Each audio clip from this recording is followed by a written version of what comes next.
the heart of a forgotten forest stood an ancient, decaying mansion. Locals whispered about it but never dared to venture close. According to the tales, the mansion was cursed, haunted by the spirits of a family that had disappeared without a trace centuries ago. One stormy night, a young woman named Lily found herself lost in the woods. She had been hiking with friends, but they had become separated. In the growing darkness and confusion, with the rain pouring down in icy sheets, and the wind howling like a chorus of banshees, she was drenched, shivering, and desperately seeking shelter. Through the curtain of rain, she spotted the silhouette of the mansion, its dark, looming structure, offering the only refuge from the relentless storm. With no other options, she hurried toward the mansion. The door creaked open as if expecting her, and she stepped inside, shivering from the cold and dampness. The air was thick with the scent of mold and something else, something metallic and sharp. It felt as if the mansion itself was breathing, each creak and groan of the old wood mimicking a deep, drawn-out sigh. Exploring the mansion by the dim light of her phone, she stumbled upon a grand hall with walls adorned with old portraits. The eyes of the painted figures seemed to follow her,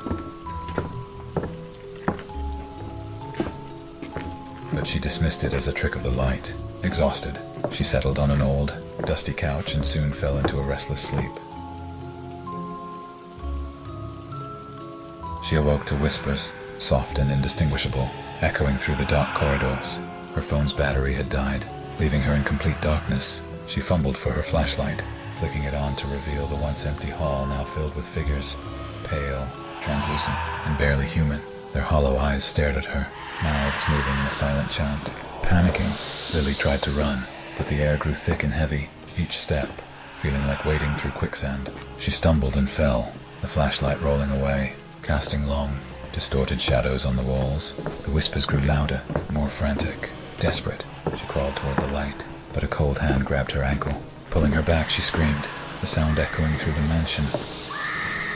But outside, the storm drowned out her cries. The figures closed in, their faces twisted with sorrow and rage. She was dragged deeper into the mansion, into the very heart of its darkness. The last thing she saw before the light was snuffed out was the largest portrait on the wall, a woman who looked exactly like her, a portrait that hadn't been there before. The mansion stood silent and still as the storm raged on, absorbing another soul into its cursed walls. The next morning, the sun rose on the forest, casting long shadows over the old, decaying mansion, its secrets buried once more. Lily's friends, worried when she didn't return, organized a search party. They combed the forest, calling her name, but found no trace of her.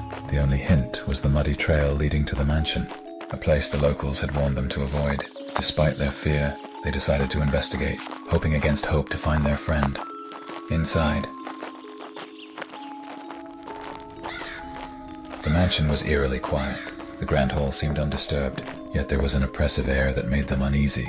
They called out for Lily, their voices echoing off the cold stone walls, but received no response. One of them, Sarah, noticed the portraits on the wall. She gasped, pointing out the portrait of the woman who looked strikingly like Lily.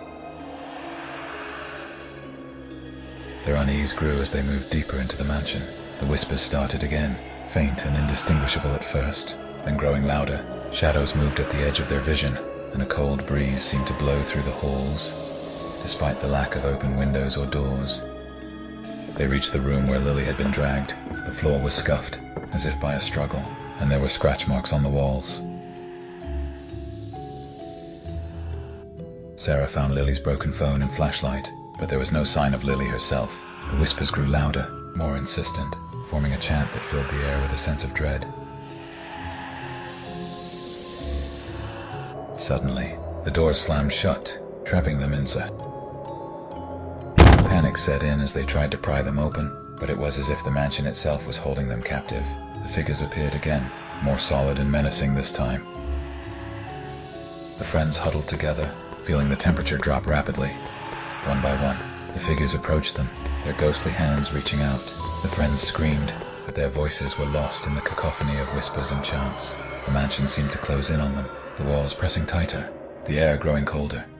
Hours later, the sun set, casting the mansion in darkness once more. Inside, the halls were silent, the portraits unchanged. But now, among the old faces, new ones had appeared. those of Lily and her friends, their expressions frowning in eternal terror. The mansion, satisfied for now, waited patiently for its next visitors. The locals continued to warn travelers, but curiosity and desperation would always lead some to its doors, and the cycle would begin anew, as the mansion's hunger for souls was never truly sated.